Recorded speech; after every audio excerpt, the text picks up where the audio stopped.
Azırkı sözlü çüylük tuğanların atынан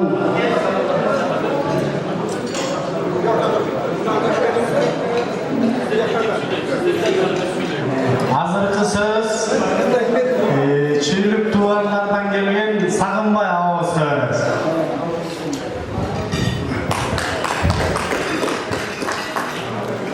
Hurmatlı tuğanlar, hurmatlı ulular demek tüyler.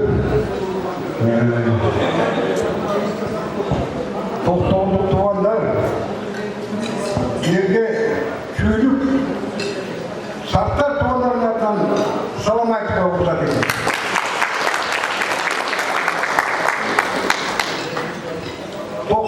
Sartlar uluğun sındırımları bölümleri tanıştırsalar bunlar. Hayır buradan düşünün, sart köşeye hoş diyorsun. Ha biz kanıtlar değiliz. Hayır, toktol satkanı satılır. Diyecek adam düşünür. Buna usul toktol satkanı değil, biz yaş geçti, Lenin Öko'nun tuğancının bilmesen, eksen kaçırız. O zaman toktol atasın, bugün bir haftalığına odanın tuğan yeri olmuş gerek, Kızıldağ'ın yer, toktolun yeri gün elimez, toktolun yeri gün gelmez. Ama vallahi var. Yerli eline aytay. Ama tuğan deyin, hazır sınırın hakkında yaşlar mantık topladı. Akçayla dedi. Tuğan yeterlasın bilde var işte götürüyor. Biz Sovyetler boyutunda o çok bugün da yeterlasın tak biçilmiş. Onun için o toktoluk uyuşturucu komitetine ben rahmet ederken gördüğüm kanday almadı. İleri baymana bir borçların mıhtıları yatakçı kaldırmay caylağa götürüp geçti. Bizde bugün yatakçı kaldırmay caylağa götürüp şu uyuşturucu komitetin kadarını rahmet ederim. Böyle zaten.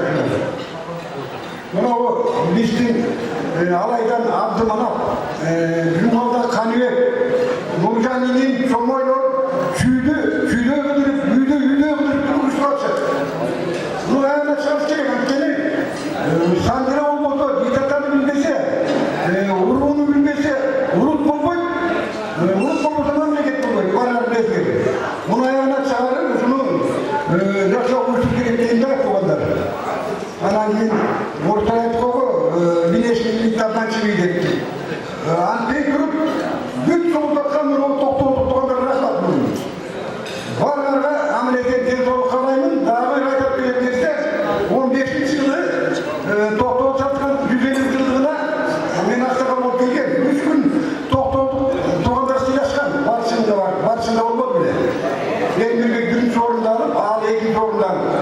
Sorpanda şey var, boşunda premier minister, Cumhurbaşkanı Oturmayı özep gelmişti. Toktoluk elin sıyımarın görünmüyor şunda beri. Bu gördük, Cumhurbaşkanı şey yaptı bile. Bizim köyde Tolmay'ın korkaklar. Bunlar sıyıkor eliken, burada sıyıkardan can bağlar. Nişanlı nesil buldular. Toktoluk eli gönelimiz, ciğeri gönderimiz yapar mı? Toktoluk adamın mandayında. Cart karaktırıyla bağlı, çok kötü bilmem mi? Talantlı gerçekten. Notaş yaşlıman geliyor. Gönderim ettiğin orada zikr müzeyden onun için tuğancılık kalmaz gerek. Bunu caz gerek. Vallahi. Ama resim bu uzak ömür türlüler. Ne zor doğrular. Rahmat Sağınbay, aytkanınız gelsin. Siz damancınız, köp yaşanız. Hazırkı sözlü Melerbek Mırzalarız. Amansızlar tuğanlar, bunlar bugün nasip eken anca adamın basın direktörü uşul жерде uyuşturucu komiteti ушундай сыйпамак берип, бири-бирибиз менен пикир алыштырып, тааныштырып отурат. Бар болуңуздар, сиздерге чоң рахмат.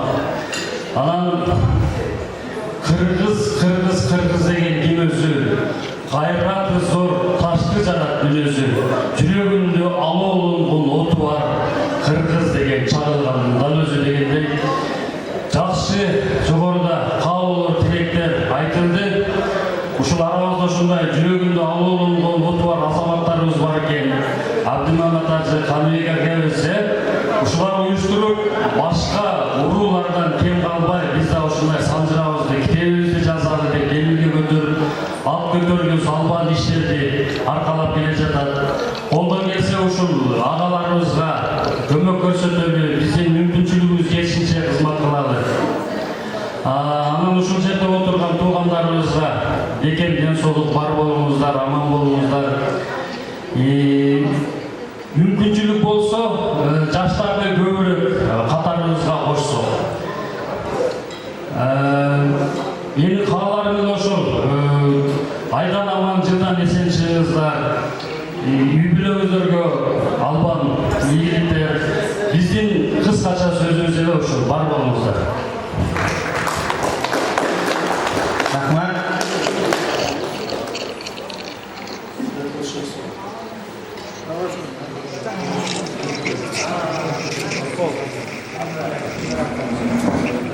Уақытты үнемдеп сөз кезегин берер эле.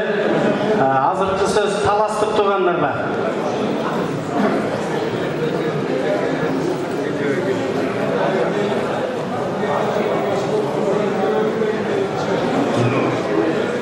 Таласбай экен сүйлөшсүн.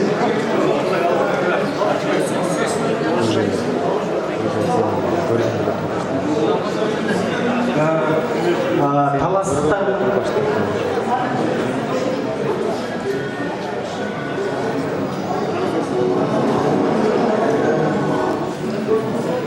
урматтуу туугандар, мына биздин уучубуз кур эмес. Таласта Манас бабабыздын ордосун жетектеген ошол жердин директору да биздин тууганыбыз. Азыркы сөздү ошол Ормошбек мырзага берем. Манас музейинин директору. Ассаламу алейкум, ағайын туугандар. Алгач ирет ушу чоң иштин моюндарын алып Кыргызстан боюнча туугандарыбыз жолуктук. Түшүк тартып, бүгүнкү күндө тамам жайып. Биздин тарыхыбызды даңазалап аткан уюштурук тобунун мүчөлөрүнүн ар бирине биз таластык туугандарына рахмат айтабыз. Эми таластык туугандар десе, ар ким ар кандай ойлошу мүмкүн, каяктан депчи. Мындай тарыхка санжайга токтолуп кете турган болсок, мына бүгүнкү күндө Кетмен төбө жеринде Токтогул атасынын атын алган Токтогул районундагы туугандарыбыз күтүп, сүйүнүп 5 миңден ашык тууган урубуз бар деп айтып атасыңар. Ошо 5 миңден ашык урук тууган бул жерге келип жөндөп батып калган эмес. Биздин арабызда дагы 100дөн ашып өткөн бир топ акылдуу талас жеринде өтө кадыры бар байкелерибиз, апаларыбыз өткөн. Ошолордун айтуусу боюнча, алар катышып көзү менен көргөнү боюнча, алгач келип ушул жерге сарттар уругу келип мазар сууга, ичке сууга, чолпон атага айланайын деп кабыл койгон эмес. Ал жерде дагы талаш тартыштар болуп, нары бар, бери бар деген малды кууган бир топ келишпеген сөздөр, келишпеген иштер болгон. Ошондой убакыттардын биринде жаңы келгендердин арасында Кашкатай деп сатууруусу жөнүндө сөз болсо көп сөз айтылып калат. Батырдын атын алып жүргөн ушу Кашкатай атабыз бар кезинде көпчүлүк атын албай, алай жергесинен, түшүк жергесинен келген биздин аталар тынчыраак өмүр сүргөн бу жердечи.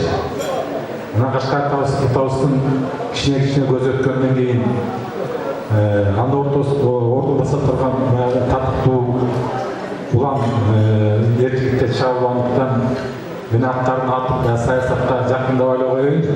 Балким будан да бирдеме чыгып кетиши мүмкүн. Көпчүлүгүңөр билесиңер, бул жерде жеңил туурулар. Ошол жерде биздин ата бабабыздын жайытын талашып, кыштоон талашып, малын нары бери сүрүп баштаган, анча-мынча көрүп баштаган кезде ушул жердеги биздин аксакалдарыбыз чогулуп алып туруп, ошол убакыттагы таластын Кыргыздын бир бели болуп турган Алтынбек Тапкага Исмаил анан Жайыл деген эки жигит жөнөткөн экен. Бул анча-мынча санжыраларда жазылып калган жери бар. Алар барып Алтынбек жатканын астынан өтүп, ушундай Кетмен төбөн жеринде бир аз кыйынчылык болуп атат.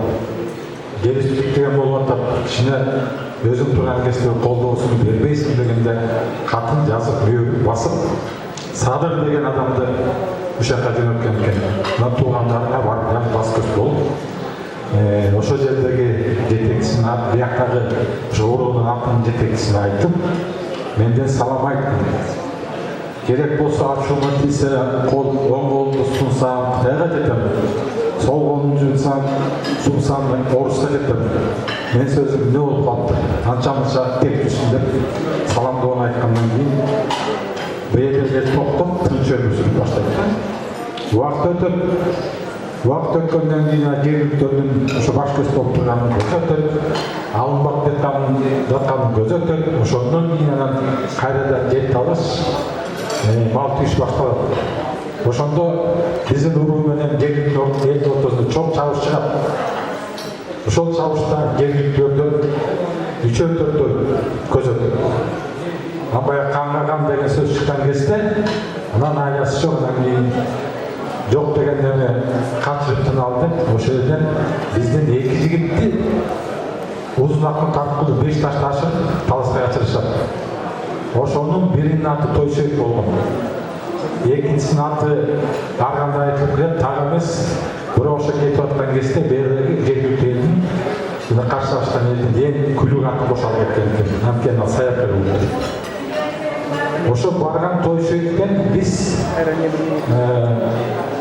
барат Тойшек, Бартон таластын орто жеринде жашап тургандан кийин бияк менен байланыш түзбөйт, анан бияктан байланыш барат. Көрсө, аларды нары бери каттаган бияктык адамдар көрүп, уруу туугандар айтып келген кезде, ошол уруудагы биздин кыздар кабар айтып, баягы байкелер райына чыгып калды.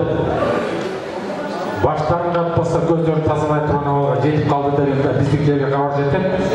Анан ошол экөөнүн бирөө таластын жогору жагына кетет. Бирөөбүз жок дегенде чогуу табылып калбайлы, табылсак бирөөбүз табып алып, бирөөбүз аман алалы депчи. Ошо таластын жогору жагына кеткен ат Тойшек. Төмөн жагында ар кандай эмиштер бар, биздин урууда элдер бар, муну сүрүштүргөн киши жок. Ошол жогору жагындагы азыкты табууга мурдагы союздун организациялык 100дөн ашык түтүн бар. 100дөн ашык түтүн бар десекчи. Учубуз кур эмес.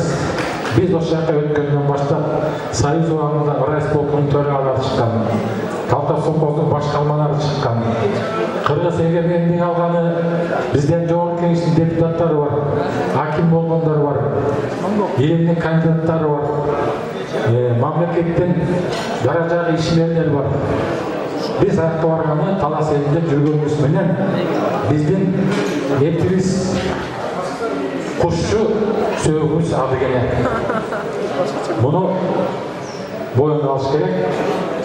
Бүгүн бизде келип атканыбызда тууган таан элдеп келип атабыз, саясатчы деген жокпуз. Анан бизде бир эки жакшы материал бар. Мына өзүңөр билесиңер, Токтогул атабыздын кийинки мааракесинде Омар Сорон деген жазуучу архивдик материалга таянып, архивден академиянын архивинен алып материал жазып чыкты. Ошондо Токтогул атабыздын орус тил билгенинен ошол убакта орустар менен жакын болуп, Ладужев деген орус жазып кеткен архивде сакталып калыптыр. Ошондо Токтогул атабыз айткан экен, аттың айда өкүнүпчү, менин 6 атамды билем, 7-чи атабызды нары бери сүрүп жүрүп, эсибизден чыгып калды, бир арманыбыз ошол деген экен да. Ошол 6-чы атасы Чакыр экен. Чакырдан Мадыш, Ботаян, анан Кашкатай экен. Жана Кашкатай деген сөз болот дейт да. Ошол нерсе бул Токтогул атасынын айтып кеткени, бул мамлекет архивде бар. Бүгүн мен келип көп кишилерге сүйлөштүк, кичине бир Санжара деген Санжадан кошумча алынша бузук телефондор көбөйүп калган да. Анан 24-жылы архивде сакталып турат, ушу десеңичи академия архивде сакталып турат. Талас элинде Үмөт деген чоң табыт өткөн, Үмөт болду деген. Ошол киши Санжара чогултуп архивге тапшырган экен, ошол жерде жазылып турат. Биз бияктан кеткендербиз, Заңгиденбиз да. Тияка талас барганбыз. Заңгинин 5 уулу атып жазылган экен. Малтабар, Берубай, Жаманак, Жээнбек, анан Кожогел дегенчи. Биз Жээнбектенбиз. Жээнбектин уулу Тойшек деп атпайбы? Бирок жанагы Кулмуган булаңның айгасы жок. Жаманаттагы Кожакелди талас өткөн да. Бирок Жаманат менен Кожакелди таластан күйүп өткөн. Балким бүгүнкү күндү туугандар байланышы бардыр же бирдеме ошол турган бирдеме билет да. Бул так архитектурадан таамай нерсе. Мен кичине узак сүйлөп атканым тарыхый нерсеге тактап дайындап айтып атам. Ошондуктан урматтуу туугандар мынча келгенден кийин мындай тарыхка такталган кайрылуу жазып фото түшүп калган нерселерди айтып коюш керек. Баардык нерсе болуш керек. Анан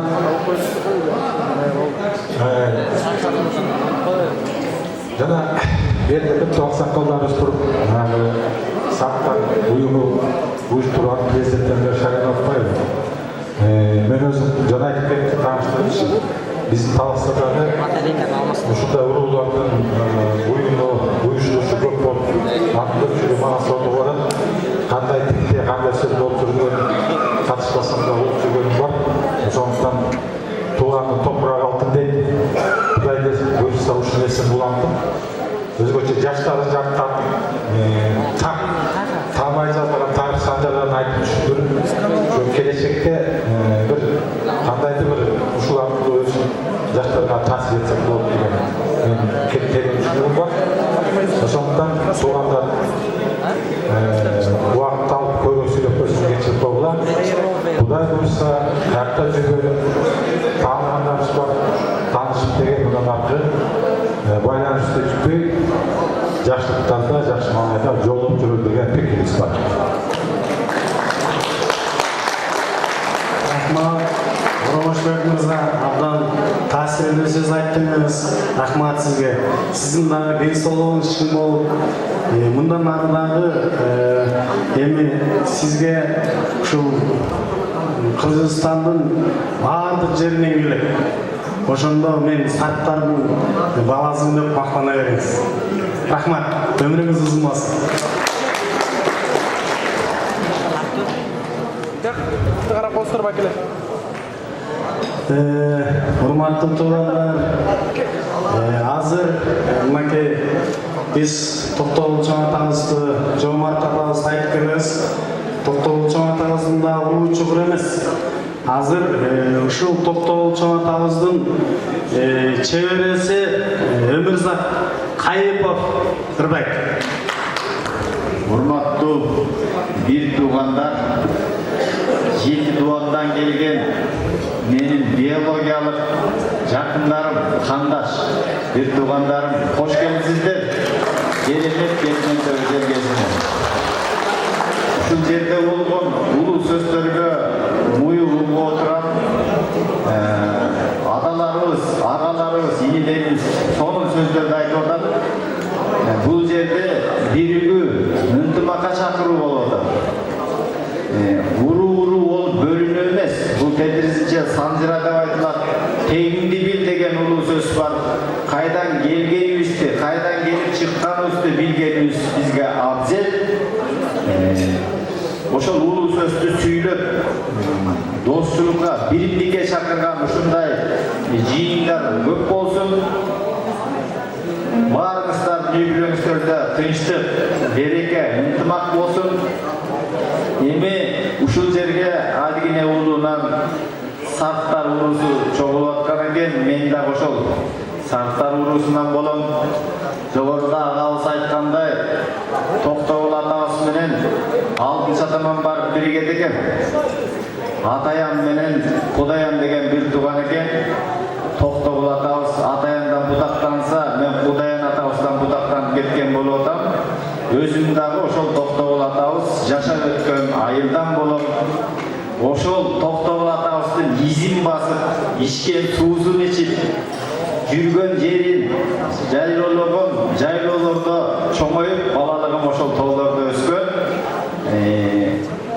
Уруубуз, уучубуз кур эмес, Токтогул атабызга окшогон, Жомарт атабызга окшогон улуу Кыргыздын даңкын чыгарган улуу инсандарыбыз өткөн. Сөз кур болбош үчүн мен ушу Токтогул атабыздан бир-эки сак ырдап берейин деп атам сиздерге. Токтогул атабыз олуя инсан болгон деп жерinde жүрүп, жергесинде жүрүп. Ömrünün akırkı günlerinde 32 kişinin var çok bolğan eкен. Bирок чогуу жүргөн эле улуу инсандар ошол кишинин эт жей албай калганын, же болбосо оозунан бир тамганы так сүйлөбөй, же чыгарып сүйлөгөнүн байкаган эмес экен. Бул эмнеден кабар берет? Бул киши абдан чебер, мыкты, адамда болгон кемчиликтерди, өзүндө болгон кемчиликти айлана чөйрөгө көрсөтпөгөн ол адам болгон экен да. Мына ошол кишинин улуу чыгармалары бүгүнкү күндө ырдалып, жаш муундарды, келечек муундарды жашоого тарбиялап атат. Ошондой чыгармалардын бири жаш улгайып калган кезде карлыктып, арман кылып, ошонун ичинде күлкүгө кошуп ырдаган ыр бар экен. Ошол Токтогул атабыздын карылыгынан 1-2 сабырдап берейин. Тамаңыздар даамдуу болсун, кулак гана жакшы сөз менен ырдап болсун. Чогулушуңуздар куттуу болсун. Хош келиңиздер кетмендөө жергесине.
чыгармалар ар убакта болот экен.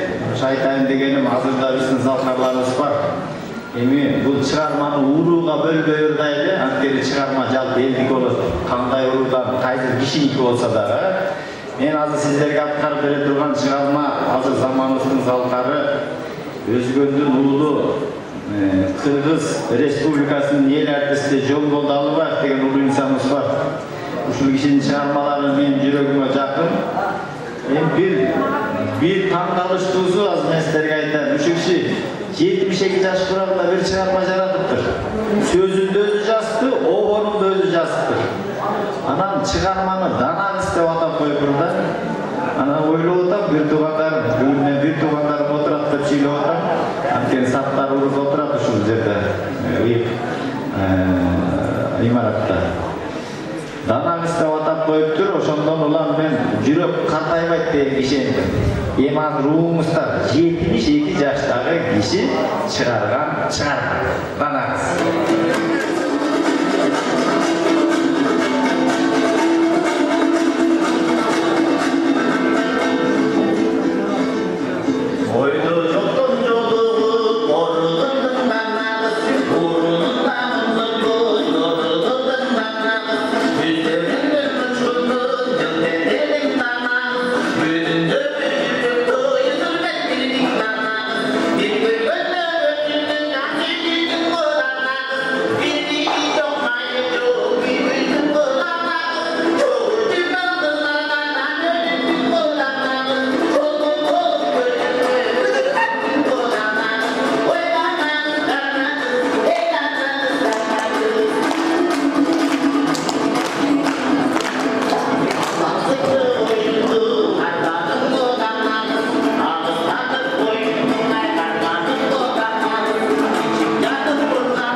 şiir yazıp söyleşip ketedi. Var mı olmuşlar?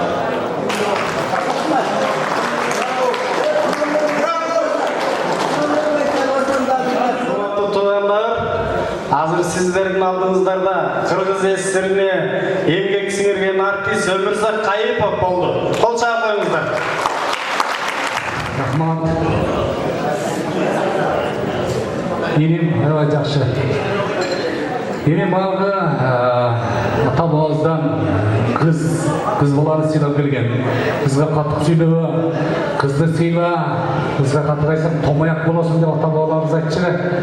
Роза қарындашым, şu мен daha bir sürandığını Abdülhamid'e кыздын роза карындашым үчүн эл ат сураганда жөн ат жөнөдаш керек туруп чоң рахмат, тамаша. Дагы да келип бактан толган жер салын.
Рахмат, өргөнүңүз эсин.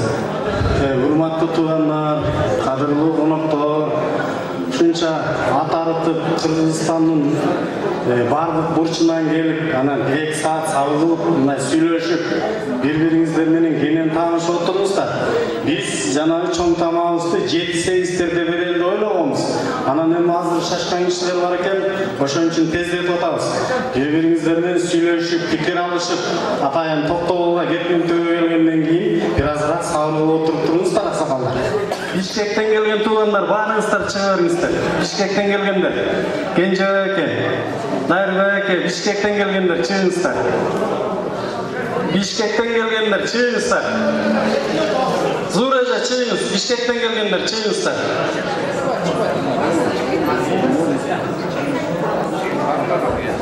Азыр экенбиз. Эми урматтуу ушул Актойдун катышуучулары, баягыдан бери канча улуулар, урматтуу адамдар сүйлөп, улуу аксакалдардын сонун сөздөрүн уктук. Эми мен абдан кубанып отурам да. Ушул 70-тен ашып калып, мен ушул командировкага көп чыкчу элем да. Ошол жерде адигиненин ичинде сааттар көп урууларды өткөндө Бишкекте сиз менен ичине баарылаштык го, Канекем менен. Экөөбүз ошол жерден тааныштык. Анан кийин ошондо аябай ушунча кызыгып, адигине уруусунун улуулардан угуп, адигине улуусунун улуулугун, анын ичинен сааттардын эми адигине тагай наалеже үчүн бүтүганда, ошонун ичинен тагай да биздин ошо адигине атабыздын иниси болгондо, анан кийин Жумгалга барсам, Жумгалдан табам, барып эле суразам эле адигине сааттар болобуз дейт. Таласка барсам, Таластан чыгат. Таластан 1-2 түтүндөй ушундай туугандар таптым. Жумгалга барып Кайырма деген айылдан. Ошондо 85-жылы 20 түтүн саттар бар экен, саттар Жумгалдачы. Анан кийин Токмоктон чыгат. Ошко алдым, Оштон чыгат. Оштук туугандар көптөчү, Папандар, Алайда бар, Карасууда бар. Ошого кызыгып, ушунча кызыгып, чогулта албай жүрдүм эле да. Мен акын болсом, чоң роман жазмакмын да ушул адигине жөнүндө. Анан кийин ушу жазуучу болбой калып турмун мен, финансист болуп калып, анан аябай кейип жүрдүм эле. Эми Кудайга шүгүр, биздин уруулардын арасынан дагы ушунча ынтымакты чакырып, Канек өткөндө канча биримдиктерге катыштык, баягы жакшылыктардын баарына катыштык да. Ошондо ар бир урууда жана 40 урууда отпой, 40 уруунун ичинде абдан жакшылыктардын баары айтылып, жанагы жолдоштор айтып кетти. Урматтуу жолдоштор, китептер чыгып атат. Ар кандай жакшылыктарды ойлонуп, жаштар аябай көп нерселерди таап чыгып атат да. Аңсыгарында мына Канекемди айтып атат, биз да ушундай болуп жакшылыкка санжыраларды жазып, китептерди жазып, биздин уруш адигине саттардын ичинде улуу урматтуу илим посттор бар. Ушунча акылдуу адамдар бар. Ошолордун изин кубалап, тарыхын изилдесек кандай жакшы болот эле депчи. Мен ушуга абдан кубанам. Жана канча улуу кичүүлөр айтып кетти. Дагы мен тилектешмин ушундай жакшынакай нерселерди уюштурган топту азыр мына уюштуруп аткан балдарга ушунча ыраазычылык келтирем. Ушинтип баарыбыздын башыбызды кошуп, ушундай сонун нерселердин баарын уюштуруп берген балдарга рахмат. Арбактардагы жана айттыбы аксакалдар, арбактардагы оодарылып, токтогул атабыз, жоморт атабыз, дагы чоң аталардын баары арбактары которулуп, бир сүйүнүп бизге ыраазычылыгын билдирди го депчи. Эми ушул ынтымак ырыскы бизге улана берсин, дайыма жакшылыктардын ичинде бололу, акташтарганда жолугушуп, тойлордо жолугушуп, жакшынакай ынтымакта жүрөлү. Рахмат Кенжебек эке, сиз дагы Кудай таалам өмүр берип, дөөлөттүү карылыктуу сүрүңүз. Рахмат. Туугандар, ушул жерден бир нерсени айтып койгум келип атат. Мазар Суудан бир эле Чыналиевтердин үй бүлөсүндө 7 доктор анан кандидаттар бар. Ушул кишилердин туугандары.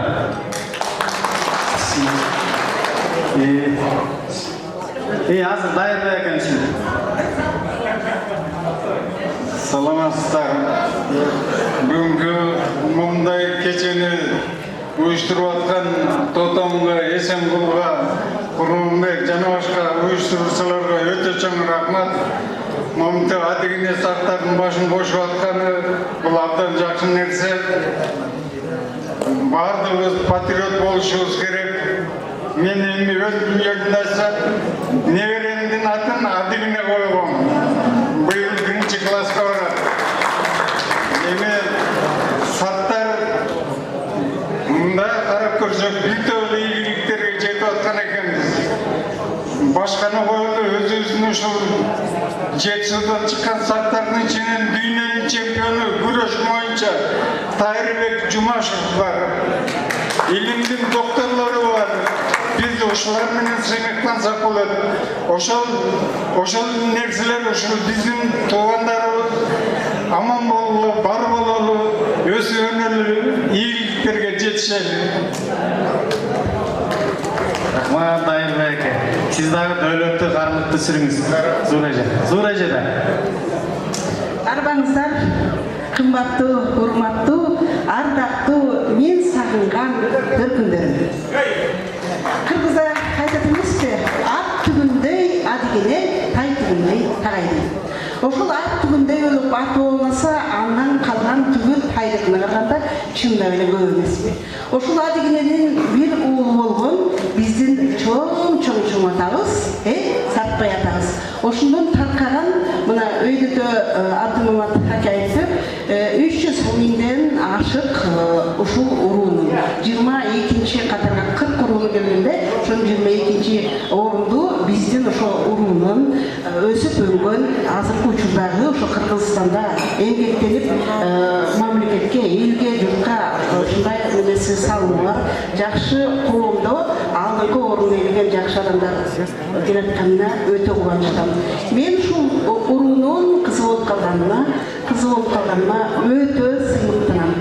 Бүгүнкү ушул ынтымак чайынан сиздерди көрүп, мен ар бириңиздерден, мейли Алайдан болсун, мейли Папамдан болсун, мейли Ноокаттан болсун, мейли Аксыдан болсун, Айдор Кыргызстан мейли Арагандан болсун, кайсы жерден талас болобу, ар бириңиздердин ушул жүзүңөрдү көргөндө мен өзүмдүн эле бир туугандарымдын бир элесин көрөм да.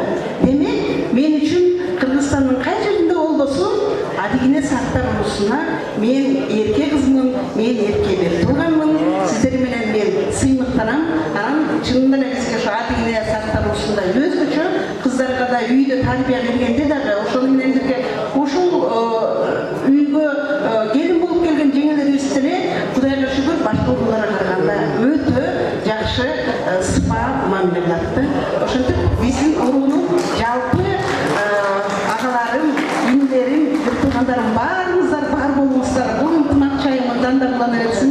Ушул ынтымак чайынын мен төпкүлгүн эмне деп ойлойт элем, келечек муунда өйдө айтып келиппеди, бир үй-бүлөдөн канча деген академиктер чыккан, канча деген докторлор чыккан деп.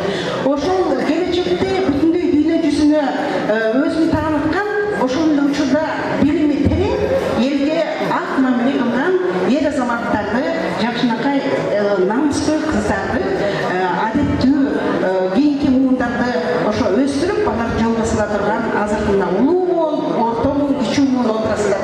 Сиздерге бул ынтымактын чайы бир чети бири-бирибиз менен баарлашкан менен ошол эле учурда канча деген жүктү өзүңүздөр менен көтөрөсүздөр. Жалпы ушул бүгүнкү ынтымак чайын уюштурган жерде агайындерге чоң рахмат. Ошону менен бирге эле жакшы ушул бир туугандарымды көрсөм, ушулардын ар биринин жүзүнөн жылуу, жакшы сөздү, жакшы өңдү көрүп, мен дагы үй-бүлөмө кайтсам, менин дагы үй-бүлөм ошол чоң бийиктиктерге жетсе, менин балдарым укум-тукумум деген бир топ ийгиликтер болсо деген жакшынакай мындай ичиңиздерде неме болот да, ошол алдыга койгон ой максаттарыңыздар, сиздердин тилектериңиздердин баарысы орундала берсин. Азыркы ушул чогулгандын мынакей Санжира немеси болуп кетпедиби? Барып келишти бул жерде Абдымамат аке Каныбек болуп барып кетти. Ошол көчмө немеде Санжира тууралуу дагы толуктуу тактоолор. Бул биздин өзүбүздүн каныбызда, мен чоң аталарымдан улам билем, чынында эле билимге өтө көңүл бурган, ошол илгерки эле араб тилинде болгон күнү. Азыркы учурда да чынында эле ар бир үйдөн жок дегенде бирден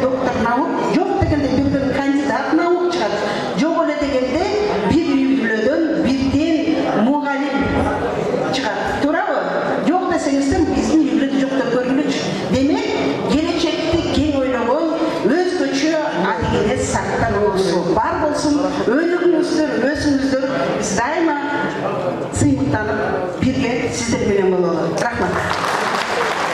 Рахмат, Зурайым. Азыркы сөзсү Рахман Майге. Ассаламу алейкум. Бүгүнкү сарттар урусунун чыгаан аксакалдары, чыгаан жигиттери, чыгаан кыздары, кутман кечиңиздер менен. Кыргыздарда жакшы сөз бар экен. Атан тө өлсө тайлак бар, кому жерде калбастыр. Ата өлсө бала бар, тону жерде калбастыр деп. Канчадан биздин ата бабалар өтсө дагы ошонун учугун улап, урусун чубап, мындай жыйын той өткөрүп отурасыздар. Кудайым ушундай сизден айырбасын. Ар дайым ушундай жакшылыкта жүрөлү, ынтымакта жүрөлү. Бизден мурда да ата бабалар өткөн биздин жолубузду биздигинен да жакшы улап, биздин балдарыбыз, неберелерибиз жакшы бир чоңуруу журт болуп, жакшы ийгиликтерге жетишип жүрө берсин. Экинчи, биздин токтогул туугандарга бүгүн чай берип отурсуздар. Рахмат чайыңыздарга, тоюңуздар той болбосун, ишиңиздерге ийгилик, үй бүлөңүздөргө антып, ар бир үй бүлөгө ушул сарттардын дагы көбөйүп, өнүгүп өсүшүнө чоң салым кошконуңуздарга мен тилектешмин. Рахмат.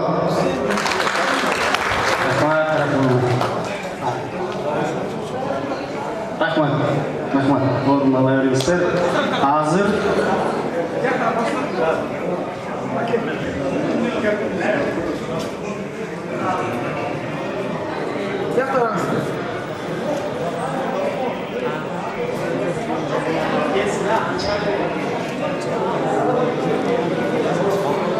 урматтуу туугандар, азыр сиздердин назарыңыздарда Динара Майлыбекова барбайт. Саламатсыздарбы, сарттар урусунун урпактары, куш келипсиздер, алыстан, жакындан келген коноктор. Тууган отурушуңуздар кут болсун, бар болуңуздар, ден соолукта болуңуздар. Анан Эсет Токтогул шаарынын уюштуруучу тобунун атынан келип отурам. Кабыл алып коюңуздар.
Сіздер үшін анда мазар сұлулық сарттар орысынан тайкелерін Манат әкем Құрманбек әке Бақыт әкемнің атынан сіздер үшін қаларыңыздар.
Жалғабаттан келген туғандар бар.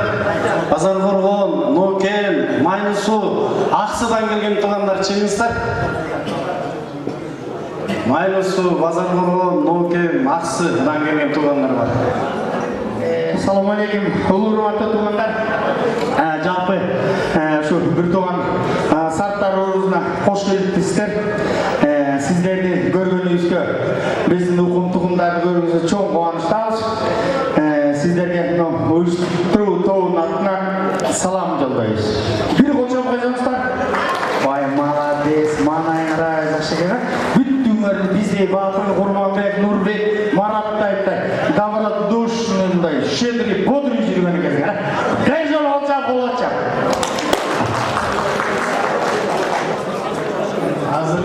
Hazırcı söz Майнысу шаарынан келген Қалмырза әкемізді. Құтландуу күндер менен кымбаттуу Картбай атанын ұрпақтары, мына бүгін біз ушул Жалалабад областынын сайын отырабыз. Сіздерге да бір рет жолуңарыңызды билдиребиз. Алыстан алтындай убактыңыздарды бөлүп,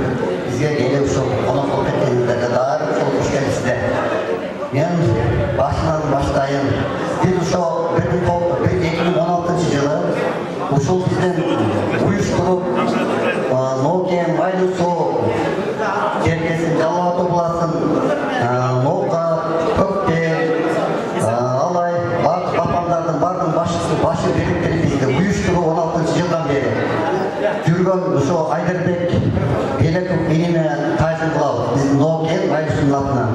Анын екіншіден бізде şu Санжыраны жақсы тақтап берген бізге ушул Ақұлақтың баласы Ороздың оğlunun бізге жардам берген ушул Санжыраны жақсы билген ежебиз Гүлнар ажеге да бір тайсын қылам мен. Ушул ежебиздин артынан біз қанша Санжыраны билдик. Ушулар ушул бүгүнкү чейин салымын эң чоң кошкон ушул эжелер ушул инелерин. Ушулардын артынан биз ушул сарттар урушунун бардык Санжырасын билип, иликтеп алдык. Биз ушуга чоң ыраазычылык билдиребиз. Эми айта берсе сөз жок негизинен. Санжыраны жакшы рети менен айтып, жаздырып, шашылбастан тактап өзүбүздүн ушу Гүлбара эжеге негизинен берип биз Санжыраны. Мына Токтогул районунун тайзын кылабыз. Токтогулдун 125 жылдыгы, 150 жылдыгына катыштып бардыгын ушулар тактап келген. Анан кийинкилер кичине бир чалап алсын негизинен. Биз тактап жакшынакай өткүзүп бериш урпактардын биздин милдетибиз, аксакалдардын милдетибиз. Дайыма тынч болгула, аман болгула, куш келиштер дагы бир жолу Токтогул жергесинде ат баскан жерди тай басат деп биздин чоң атабыз баскан жерди басып отурабыз. Рахмат, куш келипсиздер. Рахмат, бар болуңуз. Азыр Айдар мырза. Ассаламу алейкум, урматтуу агайыны, журтугандарым. Мына бүгүн жаратканыбыздын буйругу экен биздин Кыргыз мамлекетинин булун бурчунан Адигине сарттар урушунун уул чыгандары кыздары келип топтолуп сырдашайлы, пикирлешели, мындан ары дагы Санжыраны улантайлы деп отурабыз. Мындан ары бизге баарыбыздын кааларыбыз биз шу баштаган ишти улантып, акырына чыгып, буюрса менен ишенеп, келечекте сарттар урусу алдыңкы Кыргыз элинин алдыңкы тең ата урууларынан болот деп.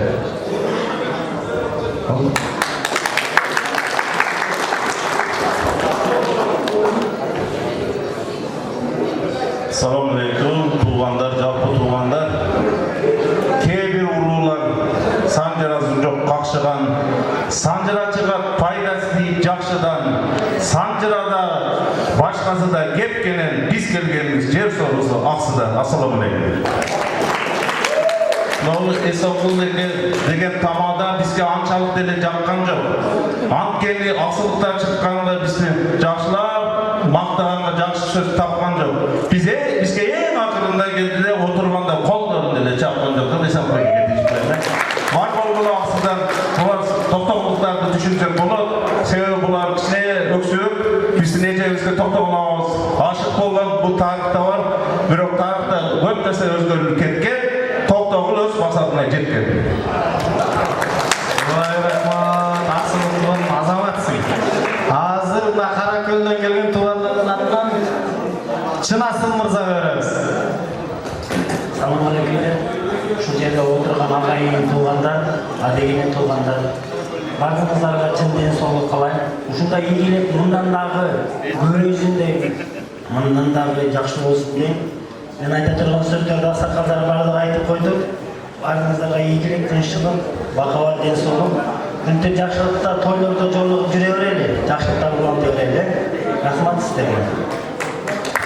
Рахмат, айтқаныңыз келсін, сіз де өмірлі болыңыз. Болды, рахмат. Рахмат, бірді айтырғандар ма?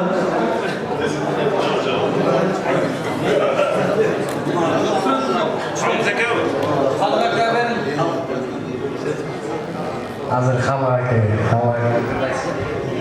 Құрмат төлежүрді. Мына бая Рудаль Меляның қолын тапап көйді. Қанша дағында бүтірді өтесілер бар. Бірді отар, деп отар.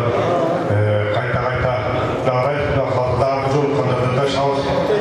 Қанша да салтыраттан арвақтарға сол мұнай тоқтылып жергесінде тоқтылып атауыз өзі Адигине салттарынан.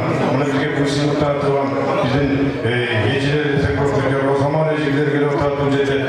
келе отырат министрлер, мінекей бардың көпірі толқындары, ақсақалдар, қарылар, қанша тағын аман болу. Тойлар тоғылмасын, дау болған едерсің.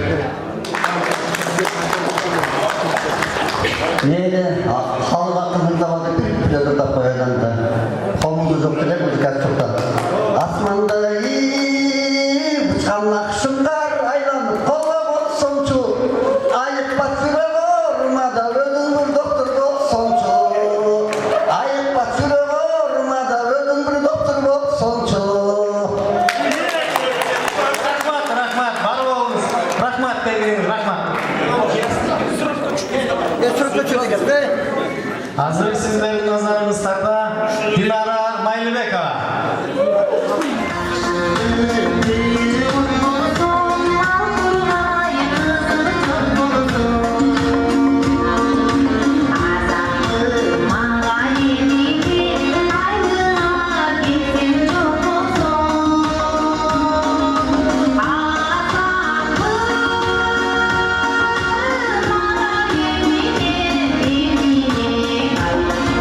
Ayımın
Жаңылмасқа бүдірілмес бұяқ деп қойып, жаңа мен өмір сағынымды бағы сайыс мезгіліндегілері бір сез сілмейін еркек сүйреген артысты да отырым.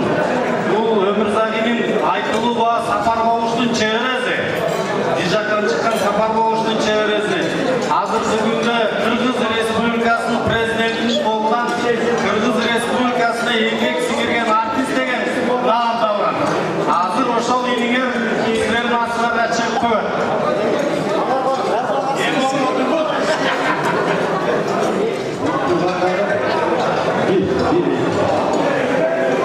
Туғандарым тамамызда қамды болсын, аш болсын, көңілді отырып, жер жазып сөйлесіп кеттіңіздер.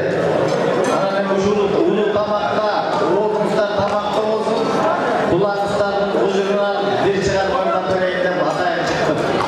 Тамағыңыздар қамды болсын, барыңыздарды көргенге абдан қуаныштамын, барлығыңызда. Шынша менің туғаным бар екен деп бүгін өзгешемін. Қуанып, сүйіп тұрам. Тамағыңыздар қамды болсын. Андай мен ұзақ шығармаларды қойып әлі қысқа лирикалық шығармалардан ойға берейін. Біздің гермен төбеді, түркі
bir sözümüz kaldı. Toktogulдун аксакалдары чыгыңыздар. Toktogulдун аксакалдары. Toktogulдун аксакалдары. Toktogulдун аксакалдары чыгыңыздар. Чыгыңыздар. Темиркулга келбейсиз. Азыр ушу биздин элдин аксакалы айтуу туялы бийдин небереси Карабай акеге сөз беребиз. Рахмат.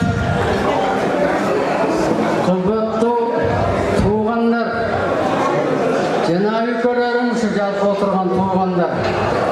Алыстан ат аратып, карагаттап суу кечкен бир туугандар. Жана ошону менен бирге эле биздин кыздын 40 жашылуудек кыздарыбыздан келип отурат. Буларга да чоң ыраазычылык билдирелим. Эми айтыла турган сөздөр жакшы айтылды. Анан да биринчи айта кетишим, ушул сарттар урузунун баарын ынтымакка келтирип, бир столдон, бир жерден, бир нан даам таттырып отурган мына иш-чараны уюштурган Тотон. Тотонго рахмат, жана анын ошо жүргөн жандошларына рахмат. Анан биякта да сал кызым болуп атат, короткий деп атат. Биз орусча байда кыргызча сүйлөйбүз. Эми алыстан келген туугандар, рахмат. Ушинтип тууганды тупурак алтын дейт, каректе болсо дагы улууну булгабай, акты ак деп, караны кара деп, намыска жол бербей, жакшылап, бала чаканы тарбиялап, ушул ынтымакта ойноп күлүп, аман-эсен алыстан келген туугандар аман-эсен жетип алыңыздар. Силерге чоң рахмат. Бардыңарга биз таза урабыз. Рахмат Карабай аке, сиз да көп жашаңыз, дөөлөттүү карылыктуу сүрүңүз. Азыр Токтогул чоң атамдын небереси Турар акеде. Рахмат. Алыстан ат арытып, суу кечип, канча деген көпүрөлөр тебелеп келген агайын туугандарым, аксакалдарым, үкөлөрүм, рахмат келгениңерге. Эми мына тойдар аты бүтүп баратат. Эми аманчылык, татына кайгонуу айлыңарга жетип алыңыздар. Бардыгы жакшы болсун, ден соолукта бололу, кайерде болбойлу аман болор. Рахмат. Акыркы убакта ушундай активный болуп чыгып кеттим. Мен бирок азыр айтып коеюн деген нерсе, мен мурун мына Токтогулда, вообще Кыргызстанда Саяк, Сарыбак, Ыйыш, мында кайсы бир уруулар айтылып берчү эле го да. Анан сарттар анча деле чоң эмес, мындай кичине эле уруулардан деп ойлоп жүргөм. А ушунча Токтогулга эле ушунча киши келип, Кыргызстандын булуң бурчунан келип ушундай мероприятияны өткөрүп атканда аябай төтөм көккө жетип атат. Ичимен аябай кубанып, сүйүнүп атам. Тотон эке эсен-кул, анан кийин дагы ушул немеге катышып, башынан ушул ишти баштаган мырзаларга, айымдарга чоң рахмат, ыраазымын. Ушундай тойго улана берсин. Кыргыз эли журту тынч аман болсун, анан именно Токтогулдун урпактары көбөйө берсин. Рахмат эжеке.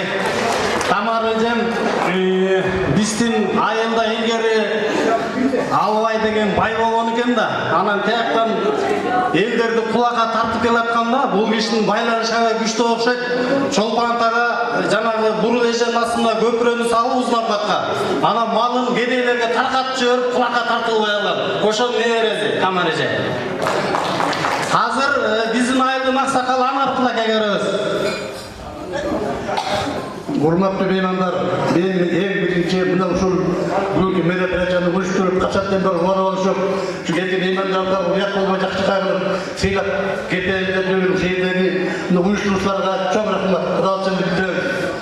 Экинчиден, ушу апетегибиз жалпы сапта урулду бизде бийик урпактарга калып калсын деп аракет кылып, сан жана түзгөн Камиерге жана Калдырбектерге чоң рахмат. Эгер сиздер ушинтип аракет кылып, мээнет кылып, элдин башын кошуп, санда түзгөндө бүт бул отуруш болот эле, болбойт эле, салттар, уруусу барбы жокпу, билбейт эле, бизде дагы канча деңгээлде бар, эч билбей атпайбыз. Мына караңыз, бүгүн Кыргызстандын жетідуардан келіп, балданыздар азыркы уақытта даже bir ayga çay içkenler çakıldı geldi. Ana sizler жетідуардан, Алайдан, Ақсудан, Датчүйден, Нарынан келдіктер. Çok rahmat sizlerге атайын келіп тоқталып туғандарменен, жалпы сарттар туғандарменен, барлық çık, демеуші, білеуші, bir көңіл шейден шығып келіп келіпсіздер. Sizlerге çok rahmat, rahatçılık bildiren sizlerге. Aman bolunuzlar, yolunuzlar çalışanda kıdır olsun. Aman edin jetanınızlar. Bunları sartta vurulsu, ıntımak dolu, densoğuk dolu, kaçan oldu. Şunu birlikte, aman edin çok ütüge turalı. Vardı da çok rahmat. Rahmat. To'g'ri gene. Hurmatlı tuğanlarım, sizlerge aябай çok rahmat. Hayat demen tileyim uşu, hayat da bol aman bololu. Uşu unutmağız жазылбасын, дайым ушу небере чөйгө калтыралы. Биз да максагал болуп калдык. Аман болгула, ак жол силерге алтындарым, туугандарым. Rahmat To'g'ri aka. Азыр ушу сарттар жөнүндө көп ой толгоо атып, тарыхты чогултуп жүргөн Мухамбек Гүлбайрага беребиз.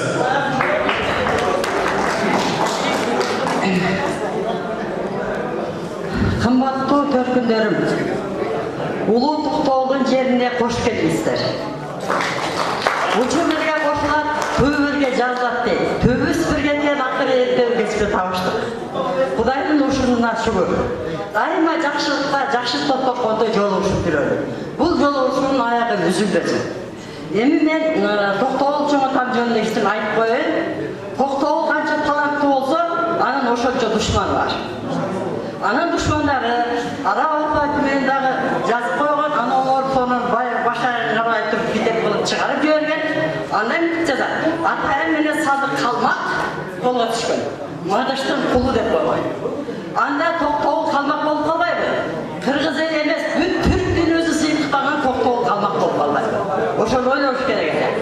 Анан дагы Төлөгөн Казымбеков Токтоол ала болуп ооруп кепелсиз көмүлгөн деп жазылган. Телевизордо сүйлөгөн. Анан биздин туугандар Чыңгыз Айтматовго кат жазып, жогорку сотко арыз жазганда Төлөгөн кайра кечирим сураган. Анан жерин шактап барбасын өзү ала болду. Көптөгөн кишилер азылды, бирок азылгандардын бирөө да согулган жок. Үйүнөн арам өлдү, коляскада отуруп калды, кыскасы максатына жеткен жок. Мына бүгүнкү күнгө чейин Токтоол районун жоюп, Кетмен Төбө району кылабыз деген душмандар бар. Кыяс Молдоказымов дын атынан дагы быйыл да чыкты, бирок Токтоолдуктар колдобой коюшту. Ошондуктан туугандарым, душмандарга колдук ачпагыла. Ошо Кыяс Молдоказымов Оморсонун туура дегенде еттет дагыла. Силерге дагы Токтоолдун арбагы таарынып калбасын. Арынып калбасын. Анан дагы айтарым, Сарп атабыз 14 жашына чейин ата мээрин көрбөсө, 14 жашына чейин эне мээрин көргөн эмес. Бирок Адигин атабыз болгон мээрин Сарп атабызга бергендиктен мунагы Токтоолго окшогон улуу адам, Жомарт окшогон улуу адамдар чыгып отурат. Келгениңиздерге чоң рахмат. Демчиликке силерге кетирип коюңуздар. Ыраазы болуңуз силерге. Эми эмне айтабыз жалпы туугандар, багы ынтымак жакшы, ырык жакшы, ырыс кылуу журт жакшы деп Токтоол ата айтып кеткендей, мынаңары ынтымагыбыз бекем болсун. Келген туугандарга ак жол, жолуңуздар шыдыр, жолдошуңарыңыздар кыдыр болсун. Жакшы кете алыңыздар, таанышып жүрөлү, билишип жүрөлү, көргөн жерде тууган экенибизди билип жүрөлү. Анан ушул жерде кызмат кылып аткан Курманбек, Марат, Тотон башында турган Эзенкул, ушуларга чоң рахмат. Ушулардын күчү менен уюшуп атат. Ушулар аман болсун, бар болушсун. Баарыбыз бар бололу, бир бололу. Дайыма жолугушуп жүрөлү жакшылыкта.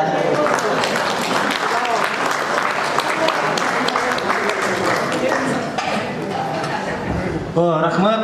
Чыкканыңыздарга, ордуңуздардан ордун ала бериңиздер. Азыр мына бүттү.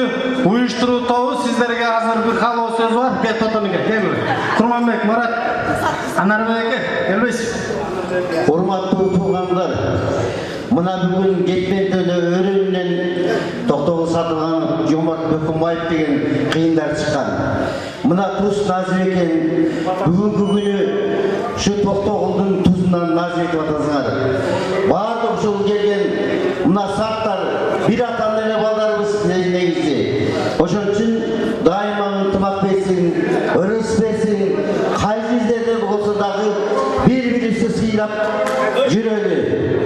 Anemi bu yerde uyuşturucu top vardı şu bağlarının canavara bir kişinin kolundan gelmeyi degen şu tokundan başı götürgen adamların ezevinin uşul bugünkü tuşlasıdı tatip oturasılar uşul vakti karasılar bölüp toktokul jerkezine gelip gelgenize çoğun rahmat ananemi bu köpçülüktün emezi ança mınça geçirimli gemçilik olsa geçirip koyasılar daim gitmedi eli gitmedi ciğeri ilgeri Kazak'ta okuyan 32. yılı Kazak'ta Tarası'da okuyan bilezgen açarsın o vaktlarda annemi göl bolup göldüm yemine saat tanıdığımız oşonda da elbin peyli gelin daima eşkiniz açık şu kapı olmayı getinizler.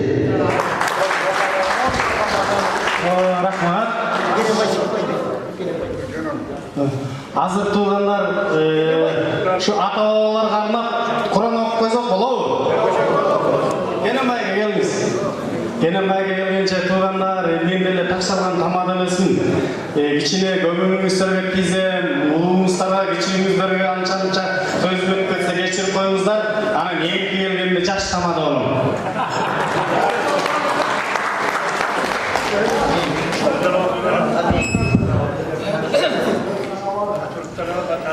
أعوذ بالله من الشيطان الرجيم بسم الله الرحمن الرحيم ثم رجعنا ذرارتنا نقلب إليك المنصر خاسئا وهو حصير ولقد زينا السماء الدنيا بمصابيح وجعلناها رجما لشياطين واعتدنا لهم لهو السعير وللذين كفروا ربهم عذاب جهنم وبئس المصير إذا ألقوا فيها سمعوا لها شهيقا وهي نور تكاد تميز من الغيظ كلما ألقي فيها فوج سألهم خزنتها ألم يأتكم نذير قالوا ولا قد جاءنا نذير وكذبنا وكنا نتكلم شيئا بالله من أهل الكبير وقالوا لو كنا نسمع أو نعقل وكنا في أصحاب السعير سبحان ربك رب العزة عما يصفون وسلام على المرسلين الحمد لله رب العالمين اللهم اللهم اغفر لنا ولوالدي ولجميع المؤمنين والمؤمنات ولجميع المسلمين والمسلمات تلاوة القرآن وقل لنا اتبعوا المصطفى جعل فوق بعدين سكر ورسلا متمن درودان دعاء متقرن صوم متقرن مؤمن مسلم مركم الله رزقه وكان تعالى بسمعه توغان للجنة تابوت المختار الله نسقل Allah'ım göndermiştir, rahmet kıl. Cayların cennetten nasip kıl. İmanların yoldaş kıl, ahiretlerine bak kıl. Bu dünyada bilgiler, kuleler olsa mahvet kıl. Allah'ım erten kıyamet günü tügadın nasıl kendilerin yüzlerini yarı kıl. Allah'ım özüm giderini nasip kıl. Azabından sakta rahmet kıl. Kabr azabından bana azabından tadak otangan olak kıl. Cennetine kedini nasip kıl Allah. Rabbana atina fitna hasana ve fil ahireti hasanatan ve qina azabannar. Amin. Rahmat. Азыр урматтуу туугандар, батаны алыскы Ош Черкезинен келген 90 чыккан Мамыт агабызга беребиз.